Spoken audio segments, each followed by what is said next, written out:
एक पत्नी की दुख भरी कहानी। एक खूबसूरत प्रेम कहानी के बाद उन्होंने शादी कर ली और 2 हफ्ते बाद पति काम पर जाने के लिए उठा और अपना चेहरा धोने के लिए बाथरूम गया।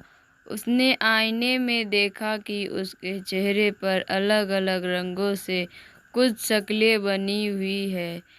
उसकी सीधी सादी बीवी, बचकाना और मासूम दिल रखने वाली, उसने सोते वक्त उसके चेहरे पर कुछ लिख दिया था।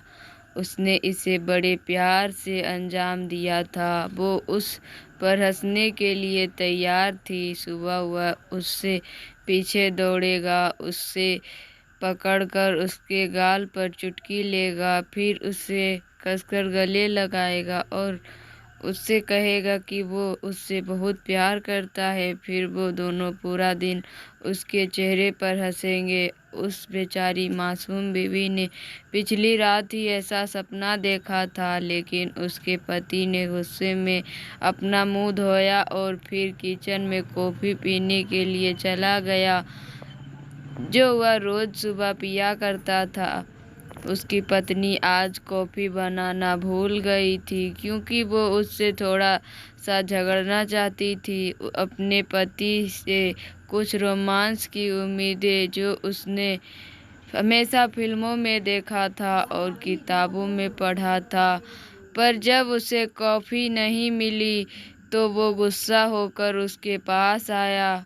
वह उस पर चिल्लाया और उसे तब तक थप्पड़ मारता रहा जब तक कि उसने उसे नीचे जमीन पर नहीं गिरा दिया और कहा, मैंने तुम्हारे साथ खेलने के लिए शादी नहीं की है। मैं एक आदमी हूँ, छोटा बच्चा नहीं हूँ। मैंने एक परिवार बनाने के लिए तुमसे शादी की है, ताकि सभी के नज़रों में एक आदमी बन सकूँ। पागल हो क्या तुम? प्यार और रोमांस की कहानियाँ की तरह जीना चाहती हो? जागो, जागो। तुम किसी फिल्म की हीरोइन नहीं हो। जो कहानियाँ तुम पढ़ा करती हो वह सब खत्म हो चुकी है। कहानी से घर नहीं बनेगा और ना ही खाना बनेगा। ये कहानी तुम्हारे बच्चों को नहीं पालेगी।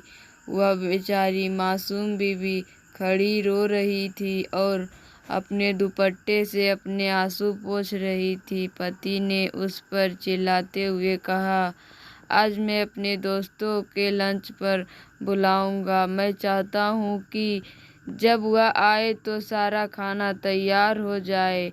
तुम समझ गई ना? और अगर खाने पीने में कुछ कमी रही तो तुझ पर अफसोस हो।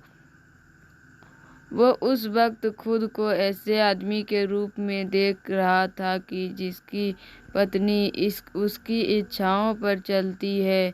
वो अपनी पत्नी को जख्मी दिल के साथ छोड़कर बाहर चला गया। वह खड़ी इतनी जोर जोर से रो रही थी कि वह ठीक से सांस भी नहीं ले पा रही थी। वह जल्दी से दोपहर का खाना तैयार करने लगी। उसकी आंखों से बराबर आंसू बहते जा रहे थे। पति उस दिन काम पर नहीं गया, अपने दोस्त के घर चला गया। वो सोच रहा था कि उसने जो किया वो सही किया या गलत।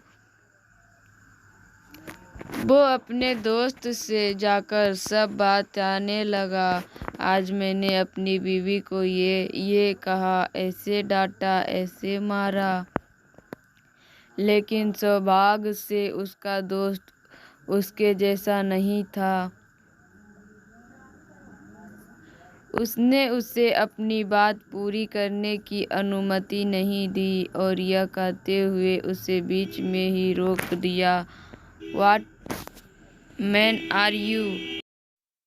यह सब कैसी क्रूरता है तुम्हारे अंदर भरी है? इस तरह तुम अपनी पत्नी के साथ व्यवहार करते हो? क्या तुम एक अच्छे पति हो? क्या तुमने ईश्वर के दूत को नहीं सुना? महिलाओं के प्रति दयालु रहो, महिलाएं कांच की बनी बोतल की तरह होती है।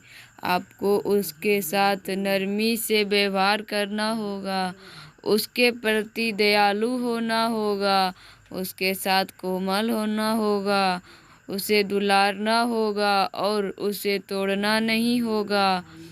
अरे यार, तुमने अभी कुछ समय पहले अपनी पत्नी से खाना पकाने और बच्चों की परवरिश के बारे में जो बताया था, वो सब मूल रूप से उसके साधारण कामों में से एक है जिसे वो रोज करती है।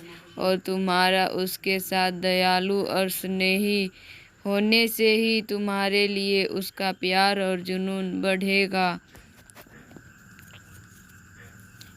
वो आपको बताए बिना घर के वो सारे काम करेगी जो तुम चाहते हो। वह तेरी दासी नहीं है और ना वह घर की नौकरानी है। तूने भी उससे इसलिए शादी नहीं की कि जब उसकी ज़रूरत पड़े तो तू उसे इस्तेमाल करे, वरना उसे कूड़े की तरह फेंक दे। मेरा दोस्त, वो आपकी पत्नी है, आपका जीवन है, आपका सब कुछ है। उसे परेशान मत करो, ईश्वर से माफ़ी मांगो और अपनी पत्नी के पास लौट जाओ।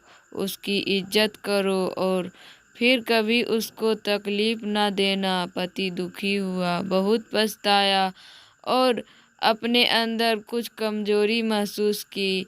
वो रो रहा था और अपने किए पर बहुत शर्मिंदा था। और फिर उसने पत्नी को यह बताने के लिए फ़ोन करने का फैसला किया कि उसने अपने दोस्तों के साथ दोपहर का लंच कैंसिल कर दिया है और वो घर आ रहा है। वो उसके साथ बैठकर खाना खाएगा और उसे बहुत याद कर रहा है। फ़ोन की घंटी बजी लेकिन उसने फ़ोन नहीं उठाया। उसने वापस कॉल किया लेकिन किसी ने जवाब नहीं दिया।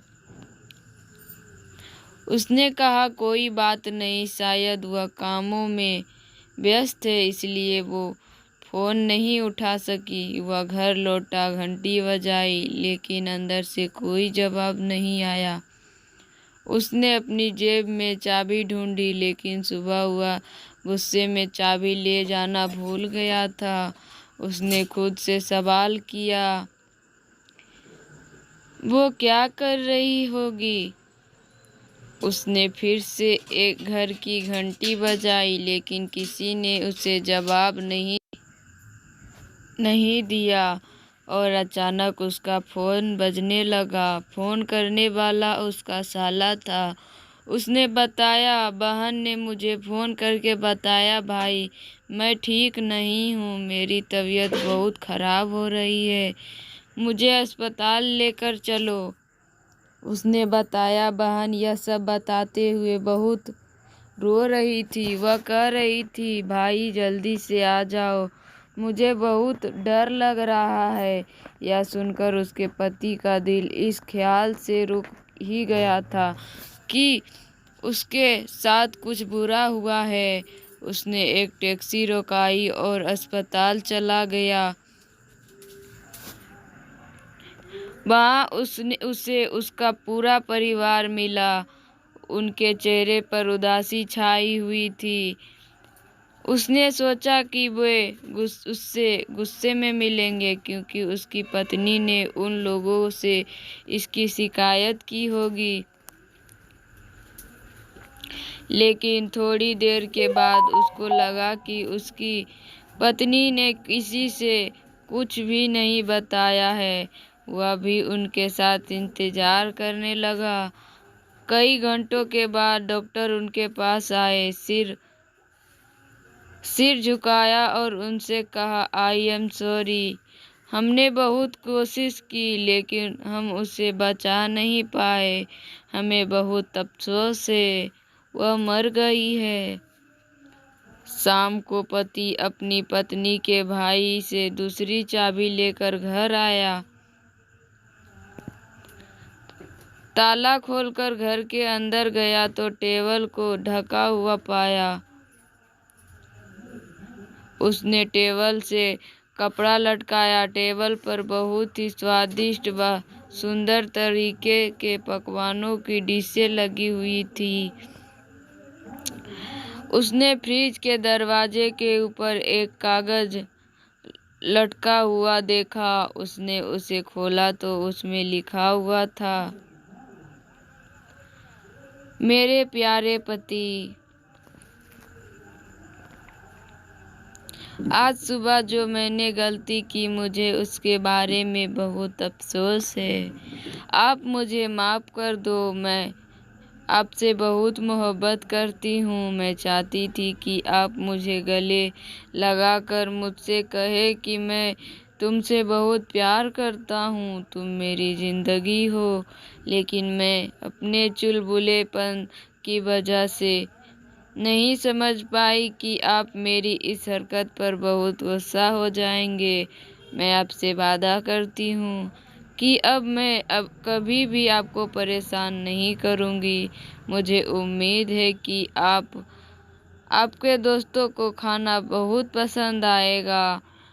ये उस आदमी के लिए शर्म की बात है जो अपनी बीवी से प्यार तो करता है लेकिन यह भूल जाता है कि उस पर दया करना है और उससे मोहब्बत करना ईश्वर ही का एक आदेश है। अपनी बीवी को याद रखो। घर जाओ तो मुस्कुराओ, तुम्हारी बीवी भी मुस्कुराएंगे।